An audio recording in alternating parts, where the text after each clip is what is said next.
Masa ada orang non-muslim bilang Assalamualaikum nggak boleh dijawab? Di kitab kuningnya ada kok begitu. Etis nggak? Ada orang Assalamualaikum dibiarin aja, kita buang muka. Assalamualaikum oke, buang muka. Di kitab kuning gimana jawab? Ada. Mengatakan Apabila ada orang non-muslim mengucapkan Assalamualaikum, maka tidak boleh dijawab. Kalaupun dijawab, jawabannya alaikasam. Alaikasam itu mampus buat kamu. Apa seperti itu ajaran Islam? Itu kan kitab kuning, karangan manusia, penuh dengan kesombongan. Juga tuh youtuber itu yang menjelekkan Islam, ada Pauza. Ya tapi aku hanya begitu kok.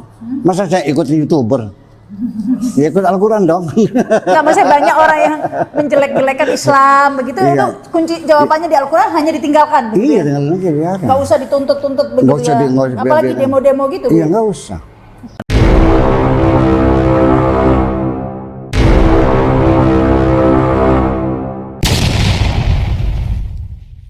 Video berikut. Jangan lupa like, share, subscribe. Metanoia Channel. Salam Bapak Ibu Saudara-saudari yang dikasih dan dikasih. Semua kita masih ingat ya peristiwa seorang pria yang pemberani Muhammad KC yang mengungkapkan yang diyakini itu adalah sesuatu yang harus diketahui oleh masyarakat karena dia tahu bahwa banyak hal-hal tertentu yang di situ yang menurut dia tidak masuk akal sehatnya ya. Tapi karena membongkar kitab buku kuning itulah, karena mengungkapkan apa-apa yang ada di buku kuning itulah, di kitab kuning itulah, si Muhammad KC ini justru masuk penjara begitu ya. Karena didakwa dengan undang-undang penistaan agama. Terus berlanjut kepada pemberitaan bohong akhirnya. Kami selalu bahkan hampir setiap sidang kami meliputnya ya. Seingat saya tidak pernah ada absen kami meliputnya setiap sidang. Mulai dari jam 8 malam ya sampai jam berapa sidang lagi, jam 12 malam baru selesai. Mulai dari pagi sidang ya sampai jam 12 malam ya. Ya, jadi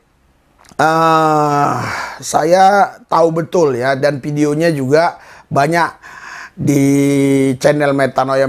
Kalau saudara-saudari masih ingin ya melihat bagaimana jalan sidang tersebut, ketik aja di Metanoia sidang Muhammad KC itu dari awal sampai putusan ada ya.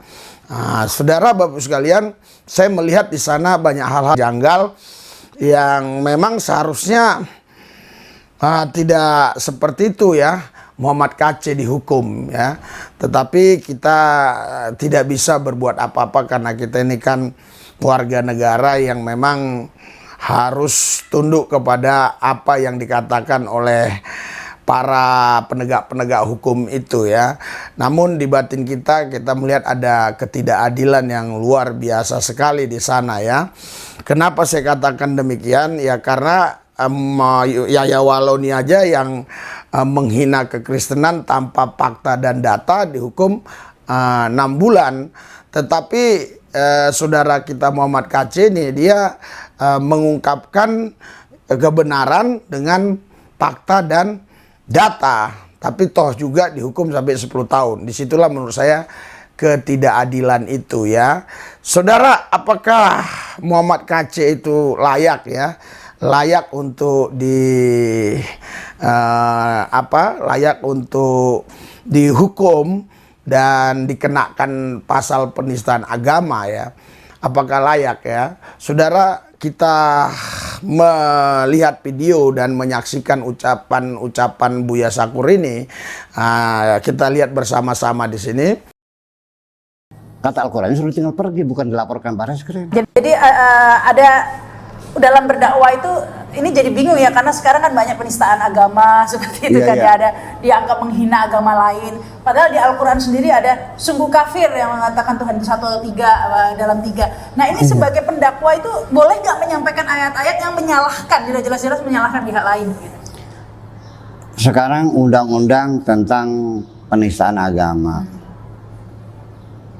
saya akan memakai Al-Quran. Di dalam Al-Quran dikatakan, apabila engkau mendengar wa idza sami'tum, engkau mendengarkan yakhuduna fi dinillah, menjelek-jelekan agama Tuhan, fa'arid anhum, berpaling balik badanlah kamu, tinggalkan mereka sampai mereka berbicara urusan yang lain. Berarti bukan lapor ke Bareskrim, tinggal pergi aja. Kata Al-Quran suruh tinggal pergi, bukan dilaporkan Bareskrim. Jadi tidak perlu sebenarnya ya Nggak perlu. di apa ada kece dan lain-lain Iyalah. itu yang menjelek-jelekan Nabi segala. Nggak laku kok. Cukup ditinggalkan Ya, saja. Al-Quran bilang begitu kok. Fa'arid anu hatta yakhudu fi haditsin ghairi. Tolong dicatat tuh. Fa'arid anhum, balik badan, hatta yakhudu fi haditsin ghairi, sampai mereka berbicara urusan yang lain. Kan banyak juga tuh YouTuber itu yang menjelekkan Islam, ada Ya tapi Pauza. Al-Qurannya begitu kok. Masa saya ikut YouTuber? Ya ikut Al-Quran dong. Nggak, maksudnya banyak orang yang menjelek-jelekan Islam begitu, Iya. itu kunci jawabannya di Al-Quran hanya ditinggalkan gitu Iya, ya. dengan aja biarin. Nggak usah dituntut-tuntut begitu Nggak usah ya. nggak usah Apalagi biarin. demo-demo gitu. Iya, Bu. nggak usah. Tinggalkan saja sampai Ya membahas. tinggalkan aja. Membahas lain. Itu kalau yang menjelekkan Islam. Tapi kalau sebagai pendakwah, apakah kita bisa menyalahkan agama, bukan menjelekkan, menyalahkan agama lain? Ya, Misalnya, tapi kita membela Islam juga bukan dengan perkataan, dengan perbuatan dong. Bukan dengan perkataan. Semua orang nggak bisa kalau dengan membela dengan perkataan. Yang susah kan membela dengan perbuatan. Itu yang jadi persoalan. Sekarang Anda membela Islam. Di mana Anda membela anak yatim sebelah rumah sampai nggak sekolah, kau biarkan saja, itu membela Islam. Itu persoalannya. Itu janda. Kau biarkan saja membela Islam. Hanya karena tidak sholat, malah tidak kau bantu gitu. Saya tidak mengerti seperti apa. Hanya gara-gara nggak sholat, tidak orang itu tidak dibantu gitu. Ini kan jadi persoalan masalahnya. Masa ada orang non Muslim bilang Assalamualaikum nggak boleh dijawab? Di kitab kuningnya ada kok begitu. Etis nggak? Ada orang Assalamualaikum dibiarin aja, itu buang muka. Assalamualaikum kayak buang muka. di kitab Bener. kuning gimana jawab? Ada. Mengatakan Apabila ada orang non Muslim mengucapkan Assalamualaikum, maka tidak boleh dijawab. Kalaupun dijawab, jawabannya alaikasam. Alaikasam itu mampus buat kamu. Apa seperti itu ajaran Islam? Itu kan kitab kuning, karangan manusia, penuh dengan kesombongan. Ini kitab-kitab kesombongan ini dikarang pada zaman kejayaan Islam. Dan pada umumnya negara-negara yang sedang ngetop itu kan sombong-sombong. Seperti Donald Trump kan, Amerika US first. jadi kesimpulan apapun hukumnya, apapun itu ya dikembalikan ke logika dan pikiran kita ya, Bu, Iya ya. dong, kalau tidak ngapain lo kasih otak sama kita, mau dianggurin aja gitu. Nggak dipakai gitu. Orang begini, jadi orang tuh malas berpikir ya. Ketika orang Islam saya nanya, milih kita bikin negara sekuler apa negara agama? Mereka bilang negara agama. Tapi ketika kita orang, lu mau tinggal di mana? Mau tinggal di negara sekuler? Enak kata negara sekuler. Aneh kan? Ya iya, semacam itu. Jadi ya itulah persoalannya. Jadi sampai orang yang non Muslim salam aja menghormati. Pada dalam Al-Qurannya wa idza huyitum bi tahiyatin fahayyu bi ahsana minha aw rudduha bi mithliha. Kalau ada orang mengucapkan salam, kita hormati lebih dari itu atau minimal sama lah. Ini nggak boleh. Di kitab kuningnya begitu. Padahal di Al-Qurannya tidak menyebut yang mengucapkan salam Muslim atau tidak. Tidak ada urusan. Dan sekarang yang lucu, ada orang non Muslim kelaparan dikasih makan pahala nggak ada pahalanya, malah dosa. Ya, manusia kelaparan bilangnya dosa. Aceh kena tsunami yang bantu orang Amerika juga kok. Gimana sih? Orang Israel mereka kan orang Muslim.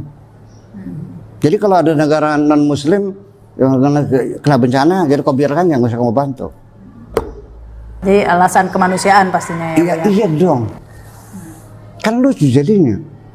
Nggak malu gitu. Aceh dibantu kok. Australia juga bantu, Jepang juga bantu Muslim semuanya. Masa ada negara yang non Muslim karena tsunami kita tidak boleh membantu karena nggak ada pahalanya. Akhirnya saya tanya, Nah kalau yang kelaparan, anjing kelaparan, saya kasih makan, ada pahalanya enggak? Allah itu mah ada. Astagfirullahaladzim. Alhamdulillah dapat ilmu baru. Ternyata ada binatang lebih mulia dari manusia. Ya tidak logis dong macam itu tuh. Ya itu banyak penganut agama itu terjebak ya, sehingga dalam hukum-hukum ini dosa, halal, haram dan lain-lain, sehingga melupakan untuk berpikir ini, berpikir yang logis gitu. Itulah kesulitannya kita mengajak orang berpikirnya susah. Makanya saya berulang, saya berceramah, saya ya bikin YouTube, ngaji. Itu bukan lagi membagikan ilmu. Ilmu maka ada habisnya kok. Aku juga dikasih ilmu nggak banyak, nggak apa oleh Allah kok. Tapi ketika setelah mendengar pengajian lalu orang itu berpikir, berarti saya berhasil. Ketika mau nambah ilmu, aku masih gagal. Tapi ketika engkau berpikir, aku berhasil. Waduh, jadi kuncinya sebenarnya untuk merangsang agar kita berpikir saja. Iya, itu lagi. Itu ceramah yang baik sebenarnya, bukan ceramah yang membatasi. Awas hati-hati itu bid'ah loh ya. Gitu. Jadinya kita takut nanti berpikir nanti malah jadi bid'ah gitu.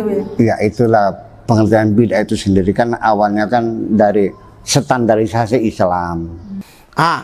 Apa kata beliau? Ya, beliau katakan Muhammad KC itu seharusnya nggak usah dilaporin katanya. Dia ceritakan itu bagaimana kitab kuning itu ya.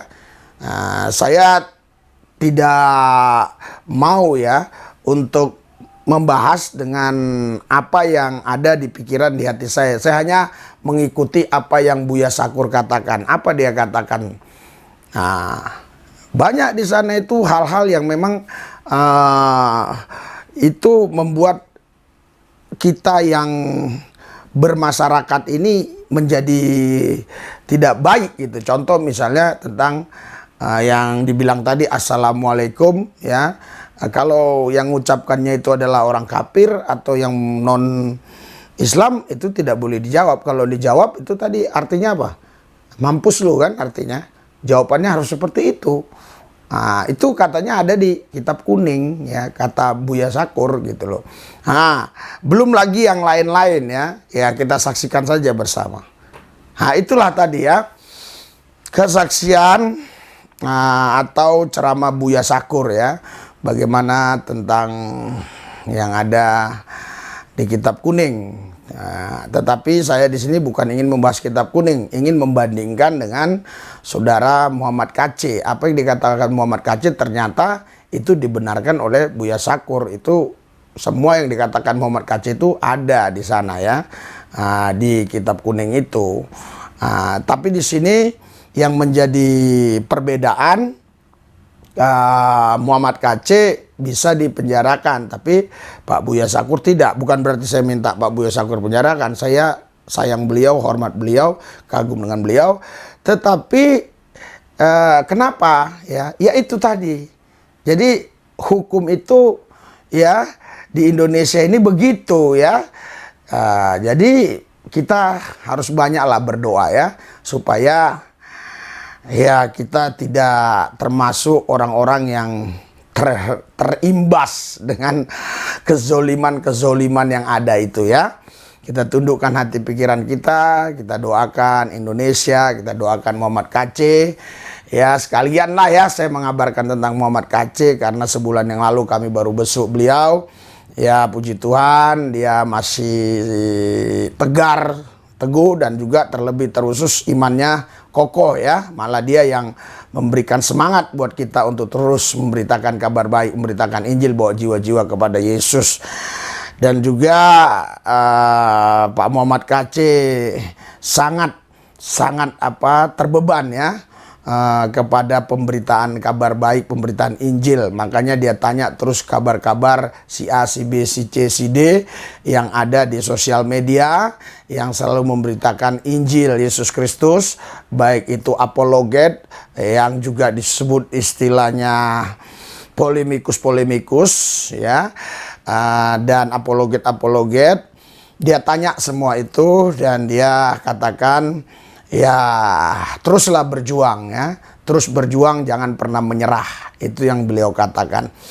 Artinya di sini Pak Muhammad KC punya semangat yang luar biasa. Mari kita tundukkan hati pikiran kita doa. Hadirat urapan kuasa-Mu bekerja Tuhan atas Pak Muhammad KC. Berikan kepada kesehatan, kekuatan. Berikan kepadanya Tuhan kemampuan untuk bisa menjalani semua berjalan dengan baik. Ibu Watma juga dalam perlindungan Tuhan. Anak Pak Muhammad KC juga dalam perlindungan Tuhan. Semua kami juga Tuhan Yesus Kristus, biar sama-sama kami satu hati satu roh untuk mendoakan.